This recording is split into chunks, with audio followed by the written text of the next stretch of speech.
जाता है ना तो बड़ा अभिमान हो जाता है। हमने भारत में कई ज्ञानियों को देखा बड़े अभिमानी, जबकि ज्ञानी को विनम्र होना चाहिए। मैंने ऐसे बहुत सारे कथाकारों को भी देखा है, बहुत सारे विद्वानों को भी, बड़े अभिमान, मिलने जाओ ना ऐसे अभिमान में बैठे होते हैं। मैं तो कई बार कहता हूं, भैया किस बात में इतने फूले रहते हो तुम लोग? भगवान की कथा करते हो, विनम्र होना चाहिए, ऐसी अकड़ किस बात की?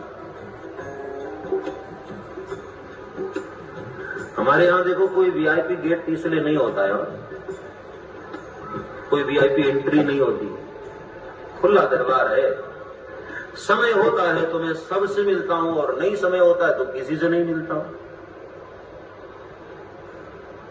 हमने कभी भेद नहीं किया कि कोई बड़ा है, कोई छोटा है, कोई गरीब है, कोई अमीर है, कोई भेद नहीं। हमारी मर्जी है, मिलेंगे तो सबसे मिलेंगे, नहीं मिलना है तो नहीं मिलेंगे।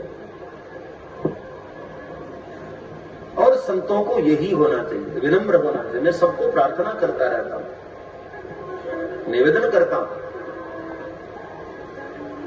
कई बार विद्वता का भी बहुत अभिमान होता है, संपत्ति का, सत्ता का, विद्वता का। पद मिलता है ना, छोटा सा पद भी मिला, कितना अभिमान हो जाता है। पद मिले तो भगवान के पद को और जबरदस्त कस के पकड़ करके रखना चाहिए, जबरदस्त पकड़ करके रखना चाहिए, क्योंकि पद के बाद मद आना ही आना है। बल मिला, सत्ता मिली, ये भीम भी बहुत बलवान हुआ और बड़ा अभिमानी हो गया और धरती पर बड़ा उपद्रव मचाने लगा। जब भी कोई पूजा पाठ करके दिखाई दे सीधे उसका कत्ल कर डालता था, मारने लगा, परेशान करने लगा, लोगों से कहने लगा कौन भगवान? मैं सबसे बड़ा भगवान, मेरे से बड़ा कोई भगवान है? अपने बल पर उसको बड़ा अभिमान हो गया। एक दिन सुदक्षिण नाम के एक राजा भगवान शंकर के बड़े भक्त थे। आक्रमण करके उस राजा को भी उसने बंदी बना लिया और जेल में डाल दिया।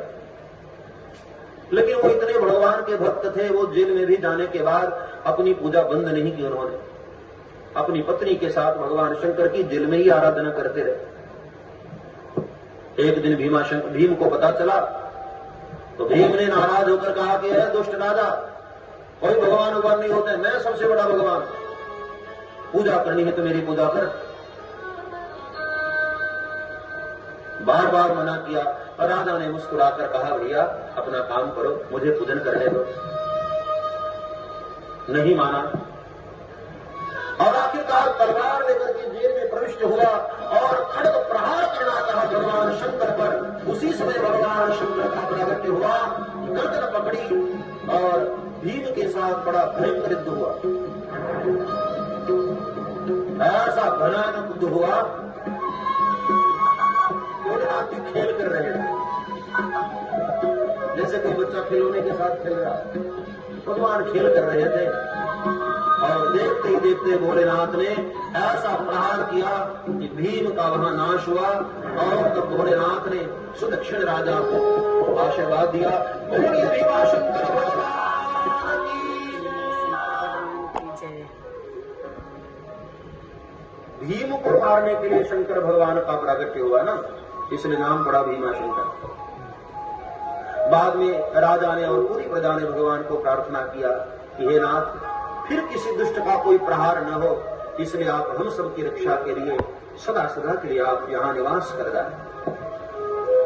भीमा शंकर भगवान का जो दर्शन करता है उसके समस्त पाप, कितने भी युगों के पाप क्यों न हो, समस्त पाप उसके जलकर भस्म हो जाते हैं और भगवान शंकर बड़ी कृपा करते हैं। ऐसा आशीर्वाद और महिमा बताई। परल्यां वैद्यनाथं च डाकिन्यां भीम शंकरं सेतुबन्धे तु रामेशं नागेशं दारुकावने, नागेशं दारुकावने।